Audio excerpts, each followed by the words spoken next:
Well, good morning and welcome back to Musings of a Texas Preacher Man. I'm Scott Fisher and I'm glad you've chosen to study with me this morning.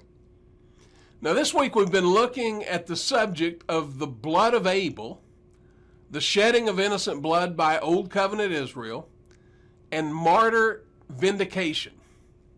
Today we will be continuing to unpack the prophetic and eschatological nature of the vindication of the blood of the martyrs, with Abel's blood being the first. Yesterday we saw that God speaks the end from the beginning. And in Deuteronomy chapter 31 verse 29, that's exactly what takes place. Moses, in some of his final words to the nation of Israel, gathers the elders and the leaders of the tribes together, and he prophesies the following. For I know that after my death, you will act corruptly and turn from the way which I've commanded you, and evil will befall you in the latter days. For you will do that which is evil in the sight of the Lord, provoking him to anger with the work of your hands.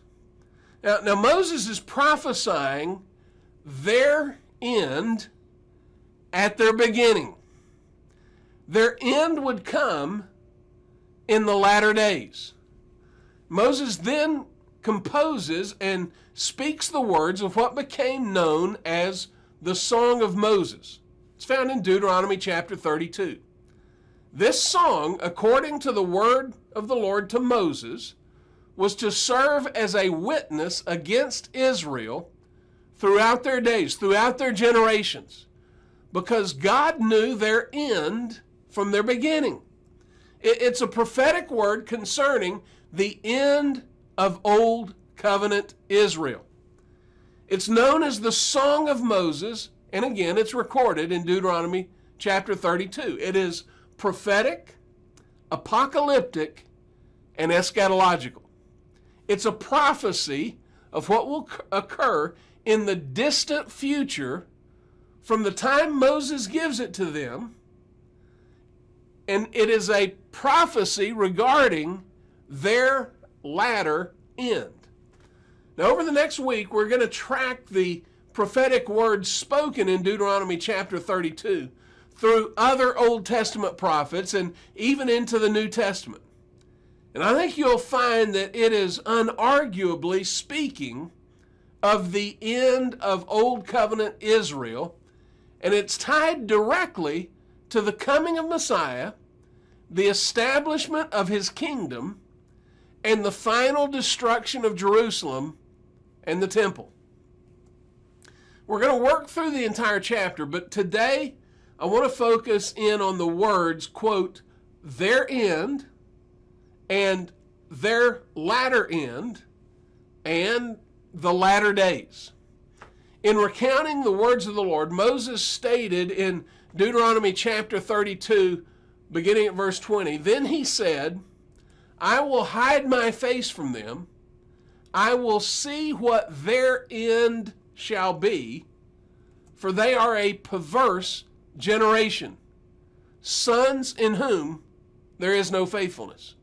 Now, for the second time in this chapter, the last generation of Israel, the generation that crucified Jesus, is referred to as, quote, a perverse generation. Now, this is not a generic generation. It is a specific generation that was identified by Jesus and Peter and Paul as that first century generation of apostate Judaism. Continuing in the prophetic declaration against the final generation, the terminal generation of Old Covenant Israel, Moses continues in speaking the word of the Lord against them. We pick it up at verse 28. For they are a nation lacking in counsel, and there's no understanding in them. Would that they were wise, that they understood this, that they would discern their future. Now, I mostly use the New American Standard Bible, but refer to multiple translations to gain insight. And in this case, the English Standard Version records verse 29 in this way. If they were wise, they would understand this. They would discern their latter end. Now, this is not speaking about the end of the planet. It's a prophecy regarding the end of the old covenant age. God's proclaiming to them their end from their beginning.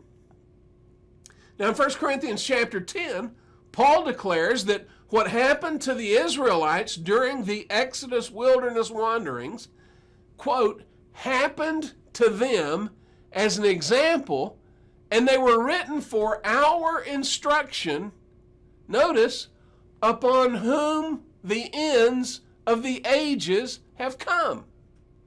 Paul looks to the beginning of Old Covenant Israel and claims that he and his readers or listeners are living at the end of the ages, in essence, that what had been prophesied by Moses regarding their latter end had come. Now Peter wrote in his first letter, 1 Peter chapter 4, verse 7, the end of all things is near. And then in verse 17 he says, and it is time for judgment to begin with the household of God.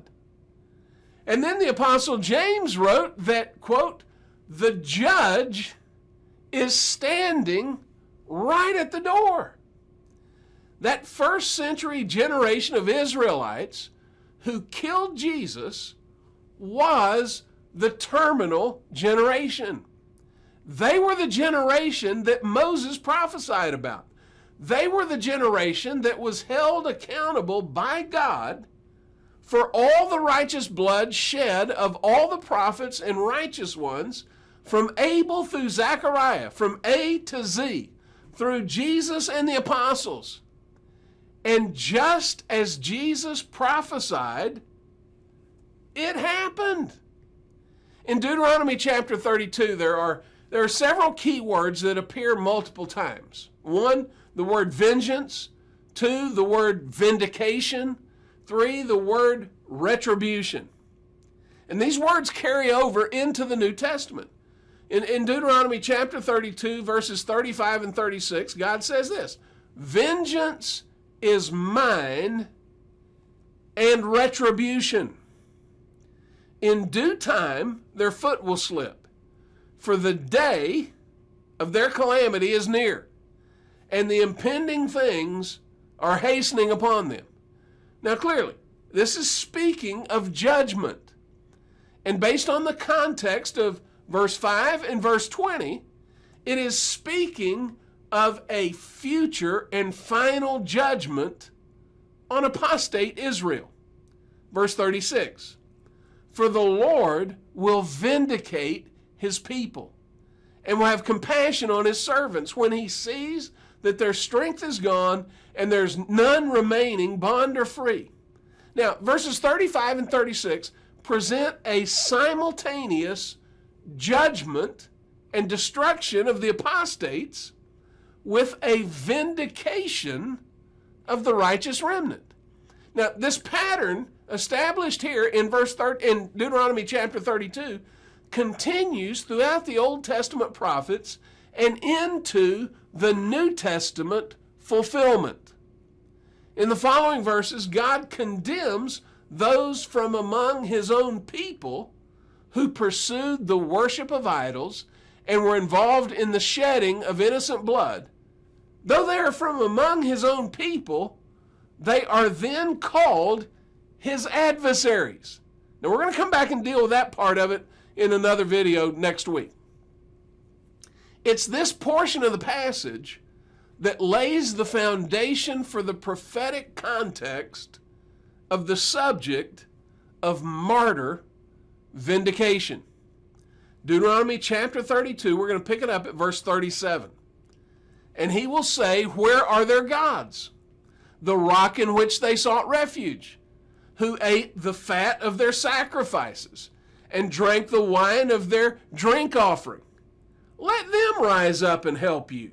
Let them be your hiding place. All right, so God is mocking those from among his own people who turned to idol worship. And he says, let your idols come and save you in this day of vengeance. Verse 39, see now that I am he, and there is no God besides me. It is I who put to death and give life. I have wounded, and it is I who heal. And there is no one who can deliver from my hand. Indeed, I lift up my hand to heaven and say, as I live forever, if I sharpen my flashing sword and my hand takes hold of justice, now notice these words, I will render vengeance on my adversaries, and I will repay those who hate me. I will make my arrows drunk with blood, and my sword will devour flesh. And with the blood of the slain and the captives from the long-haired leaders of the enemy, rejoice, O nations, with his people. For he will avenge the blood of his servants, and will render vengeance on his adversaries, and will atone for his land and his people. And what I want you to see in this passage, there is a twofold simultaneous expression of vengeance and atonement. Vengeance on his adversaries.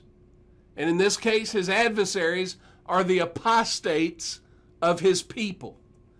And atonement for his land and his people, the righteous remnant of Israel. Now, these words in this theme is at the heart of Jesus' prophetic Olivet discourse. Now, I know we've looked at this verse in previous episodes, but it's critical to our study today, and we'll close out with his statement in Luke's version of the Olivet discourse.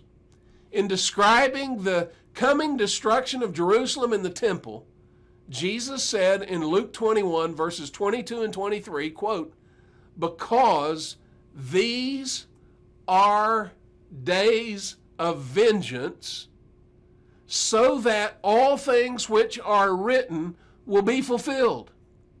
Woe to those who are pregnant and to those who are nursing babies in those days, for there will be great distress upon the land, and look at this word, and wrath to this people. Vengeance and wrath. Now I know, listen, I talked about this a couple of days ago. Those are uncomfortable subjects. And there are people within the Christian community, evangelical Christians, who are offended by this picture of God. But what I want you to see is these were the words of Jesus. Jesus is the full revelation of God. If you want to know what God is like, you look at what Jesus said and what Jesus did. He's the full revelation. And he says, when this happens, when Jerusalem is surrounded by armies, when the city is destroyed, when the temple is destroyed, these are days of vengeance. And it goes all the way back to Deuteronomy chapter 32. Vengeance for what? Vengeance for the shedding of innocent blood. The blood of Abel, the blood of the prophets, the blood of the righteous, and even the blood of children sacrificed to pagan idols. Jesus was speaking specifically of the 70 AD destruction of Jerusalem, and it would come in fulfillment of all that was written from Moses through the prophets. Well, that's going to be the theme of our study next week. We're going to look at the prophets, and we're going to unfold this revelation of what was spoken for century upon century. In fact, from the time of Moses until the time of the destruction of Jerusalem, the time of Jesus, 1,600 years. Oh, by the way, 1,600 divided by 40 years is 40 generations. 40 is a pretty significant number. Now, I want to thank you for studying with me this morning. If what I'm sharing with you goes against what you've always believed, don't be afraid or intimidated. Let the Scriptures be your source. We'll be picking up right here again on Tuesday morning as we continue our study of the truth of the Messianic kingdom and continue to look at the vengeance poured out on Jerusalem for the blood of the righteous. I want to thank you for joining me for Musings of a Texas Preacher Man, and I hope you'll continue to join me on Tuesday mornings through Friday mornings each week right here. Why not click on the subscribe button on the lower right corner of your screen, and you'll be notified in YouTube whenever a new video gets posted. And if you're watching on Facebook, consider sharing this on your wall and invite your friends to watch it. If you saw it on Twitter, retweet it and encourage your friends to watch. And if you live in the Dallas-Fort Worth Metroplex, why not join me on Tuesday nights at 7 p.m. for Tuesday Nights in the Word? Hey, come out and join us. I hope you'll go out and make today a great day and have a safe and blessed weekend.